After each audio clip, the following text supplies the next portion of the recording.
Timnas Indonesia U22 menatap persaingan SEA Games 2025 Bangkok sebagai juara bertahan. Garuda Muda tergabung di grup C bersama Myanmar, Filipina, dan Singapura. SEA Games edisi tahun ini akan berlangsung di Thailand, 3 hingga 18 Desember 2025. Tim Garuda Muda boleh dibilang diisi pemain-pemain terbaik, termasuk pemain diaspora. Satu di antaranya adalah Mauro Zijlstra. Mauro Zijlstra secara resmi menjadi warga negara Indonesia, WNI, dari jalur naturalisasi pada 29 Agustus 2025 setelah mengucapkan sumpah setia di Kedutaan Besar Republik Indonesia di Den Haag. Kehadiran Zijlstra diharapkan membawa dampak positif bagi Timnas Indonesia U22 yang segera bertarung di SEA Games 2025. Ia pun sudah menandai debutnya bersama Timnas Indonesia, yakni ketika turun dalam laga uji coba kontra Chinese Taipei, September lalu. Pada pertandingan debutnya itu, Zijlstra bermain selama 25 menit. Setelah itu, Zijlstra dimainkan selama 60 menit saat Indonesia ditahan Lebanon 0-0, 8 September 2025. Mari mengulas lebih dalam tentang striker berusia 20 tahun ini, seperti apa kontribusi yang bakal diberikan Mauro Zijlstra bagi Indonesia, khususnya Timnas Indonesia U22, terasah di Belanda.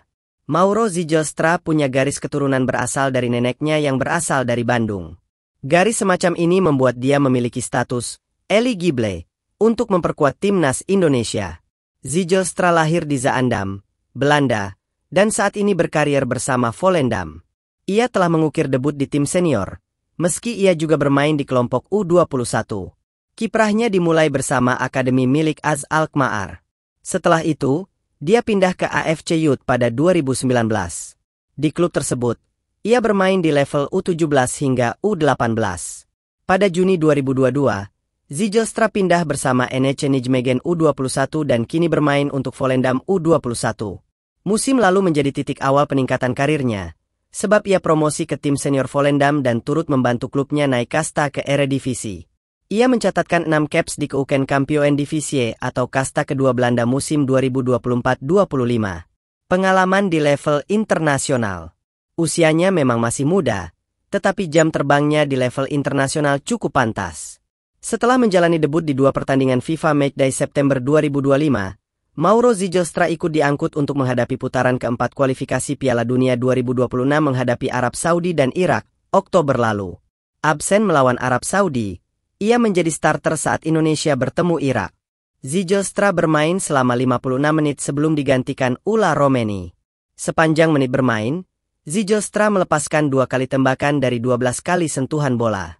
Dengan demikian, Mauro Zijlstra total sudah memiliki 3 caps resmi memperkuat Timnas Indonesia. Masih berusia 20 tahun, membuatnya punya waktu yang lama untuk bersaing dan terus memberikan kontribusi buat Timnas Indonesia. Pertajam lini depan. Zijlstra digadang-gadang bisa mempertebal barisan depan Timnas Indonesia, menjadi mesin gol buat Garuda. Apalagi Ula Romeni, striker naturalisasi lainnya, tak bisa berkiprah di level U22 mengingat usianya sudah 25 tahun. Situasi ini menjadikan Zijlstra sebagai tumpuan di Timnas Indonesia U22. Dengan posisi, gaya bermain, dan fisik yang hampir mirip Ula Romeni, Timnas Indonesia punya pelapis di sektor depan.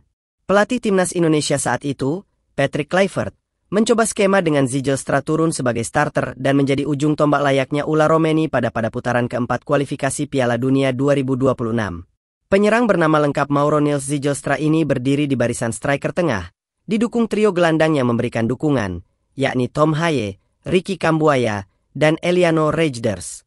Mauro Zijlstra tak bermain jelek, bahkan hampir saja membobol gawang Irak di paruh pertama menyambut umpan silang Tom Haye. Hanya, bola sontekan itu masih mengenai kaki pemain belakang Irak dan hanya mengakibatkan sepak pojok. Zijlstra bermain selama 56 menit sebelum digantikan Ula Romeni. Sepanjang menit bermain, striker Volendam itu melepaskan 2 kali tembakan dari 12 kali sentuhan bola. Perjalanan Zijlstra masih membentang panjang. Yang pasti, ia memerlukan jam terbang untuk menjadi striker andalan Timnas Indonesia di masa depan. Terima kasih sudah nonton. Update terus berita-berita terbaru di Buat Makan TV. Sampai jumpa.